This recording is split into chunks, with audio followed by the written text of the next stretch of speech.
സംഘർഷത്തിൽ സുപ്രധാന ഇടപെടലുമായി ഇന്ത്യ. പശ്ചിമേഷ്യയിലെ സ്ഥിതിഗതികളെക്കുറിച്ച് പ്രധാനമന്ത്രി മോദിയും കുവൈറ്റ് അമീറും ചർച്ച നടത്തിയെന്നുള്ള വിവരങ്ങളാണ് ഇപ്പോൾ പുറത്തുവരുന്നത്. പ്രധാനമന്ത്രി നരേന്ദ്രമോദി ചൊവ്വാഴ്ച കുവൈറ്റ് അമീർ ഷെയ്ഖ് മെഷാൽ അൽ അഹമ്മദ് അൽ ജാബർ അൽ സബാഹുമായി ടെലിഫോണിൽ സംഭാഷണം നടത്തിയതായി പ്രധാനമന്ത്രിയുടെ ഓഫീസ് പ്രസ്താവനയിൽ വ്യക്തമാക്കി. പശ്ചിമേഷ്യയിലെ വളർന്നുവരുന്ന സുരക്ഷാ സാഹചര്യത്തെക്കുറിച്ച് ഇരു നേതാക്കളും അഭിപ്രായങ്ങൾ കൈമാറി. സംഘർഷങ്ങൾ വർദ്ധിക്കുന്നതിൽ പ്രധാനമന്ത്രി മോദി അഗാധമായ ആശങ്ക പ്രകടിപ്പിക്കുകയും കുവൈറ്റിന്റെ പരമാധികാരത്തിനും പ്രാദേശിക സമഗ്രതയ്ക്കും നേരെയുള്ള ആക്രമണങ്ങളെ ഇന്ത്യ ശക്തമായി അപലപിക്കുകയും ചെയ്തു. സമാധാനവും സ്ഥിരതയും എത്രയും വേഗം പുനഃസ്ഥാപിക്കുന്നതിനായി സംഘർഷം കുറയ്ക്കുന്നതിനും സംഭാഷണത്തിനും നയതന്ത്രത്തിനും ആഹ്വാനം ചെയ്തു.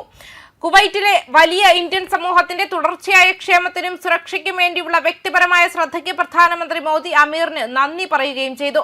ടെഹ്റാനുമായി ഒരു നിശ്ചിത കരാർ ഉറപ്പിക്കുന്നതുവരെ ഹോർമുസ് കടലിടുക്കിലെ നാവിക ഉപരോധം കർശനമായി നടപ്പിലാക്കുമെന്ന് US പ്രസിഡന്റ് ഡൊണാൾഡ് ട്രംപ് ആവർത്തിച്ച് വ്യക്തമാക്കിയ സാഹചര്യത്തിലാണ് ഈ ഫോൺ കോൾ വരുന്നത്.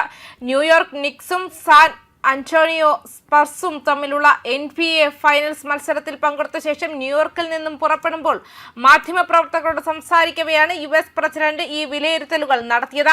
ടെഹ്റാനുമായുള്ള സജീവമായ സംഭാഷണം പുരോഗമിക്കുകയാണെന്നും ഉടൻ തന്നെ പൂർണ്ണമായ വ്യക്തത ലഭിക്കുമെന്നും അദ്ദേഹം ചൂണ്ടിക്കാട്ടി.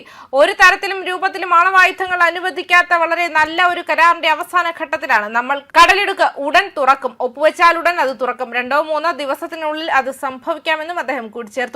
ഈ തന്ത്രത്തിലൂടെ ഭരണകൂടത്തിന്മേൽ പരമാവധി സാമ്പത്തിക സമ്മർദ്ദം നിലനിർത്തുമെന്ന് പ്രതിജ്ഞയെടുത്ത ട്രംപ് അന്തിമ കരാർ ഔദ്യോഗികമായി ഒപ്പുവെക്കുന്നതുവരെ നിർണായകമായ സമുദ്ര ഇടനാഴിയിലൂടെ എണ്ണയില്ല, വരുമാനമില്ല, ഒന്നുമില്ല എന്ന് ഉറപ്പു നൽകി.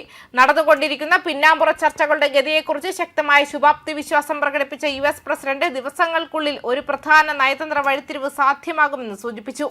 അതേസമയം വിദേശകാര്യമന്ത്രിമാരുടെ തലത്തിൽ സഹകരണത്തിനായുള്ള സംയുക്ത കമ്മീഷൻ സ്ഥാപിക്കുന്നതിനുള്ള ധാരണാപത്രത്തിൽ വിദേശകാര്യമന്ത്രി S ജയശങ്കറും കുവൈറ്റ് വിദേശകാര്യമന്ത്രി അബ്ദുള്ള അലി അൽ യഹ്യയും ഒപ്പുവെച്ചു. ന്യൂഡൽഹിയിൽ ഇന്നലെ ഇരു നേതാക്കളും തമ്മിലുള്ള കൂടിക്കാഴ്ചയിലാണ് ധാരണാപത്രം ഒപ്പുവെച്ചത്. വ്യാപാരം, നിക്ഷേപം, വിദ്യാഭ്യാസം, സാങ്കേതിക വിദ്യ, കൃഷി, സുരക്ഷ, സംസ്കാരം എന്നിവയുൾപ്പെടെയുള്ള മേഖലകളിൽ പുതിയ സംയുക്ത വർക്കിംഗ് ഗ്രൂപ്പുകളുടെ രൂപീകരണം കരാറിൽ ഉൾപ്പെടുത്തിയിട്ടുണ്ട്. ഇരു രാജ്യങ്ങളും തമ്മിലുള്ള ഉഭയകക്ഷി ബന്ധങ്ങൾ അവലോകനം ചെയ്യുന്നതിനും നിരീക്ഷിക്കുന്നതിനുമായി ഈ ഗ്രൂപ്പുകൾ JCCയുടെ കീഴിൽ പ്രവർത്തിക്കും. ഇന്ത്യ കുവൈറ്റ് ബന്ധങ്ങളെക്കുറിച്ചും ബന്ധം കൂടുതൽ വികസിപ്പിക്കുന്നതിനുള്ള വഴികളെക്കുറിച്ചും ഇരു നേതാക്കളും ചർച്ച ചെയ്തു. പശ്ചിമേഷ്യയിലെ സമീപകാല സംഭവവികാസങ്ങളെക്കുറിച്ചും ഗൾഫ് സഹകരണ കൗൺസിലുമായുള്ള ഇന്ത്യയുടെ സഹകരണത്തെക്കുറിച്ചും അവർ അഭിപ്രായങ്ങൾ കൈമാറുകയും ചെയ്തു. ഇന്നലെ രാവിലെ കുവൈറ്റ് വിദേശകാര്യമന്ത്രി പ്രധാനമന്ത്രി നരേന്ദ്രമോദി അദ്ദേഹത്തിന്റെ ഔദ്യോഗിക വസതിയിൽ സന്ദർശിച്ചു.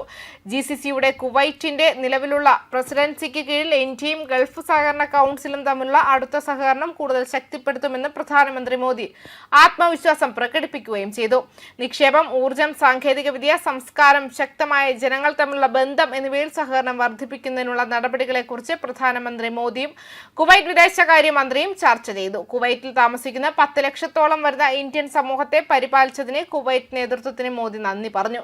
പശ്ചിമേഷ്യയിലെ സ്ഥിതിഗതികളെക്കുറിച്ച് അവർ അഭിപ്രായങ്ങൾ പങ്കുവയ്ക്കുകയും മേഖലയിലെ സമാധാനം, സുരക്ഷ, സ്ഥിരത എന്നിവ എത്രയും വേഗം തിരിച്ചുവരുന്നതിന് പിന്തുണ പ്രഖ്യാപിക്കുകയും ചെയ്തിട്ടുണ്ട്.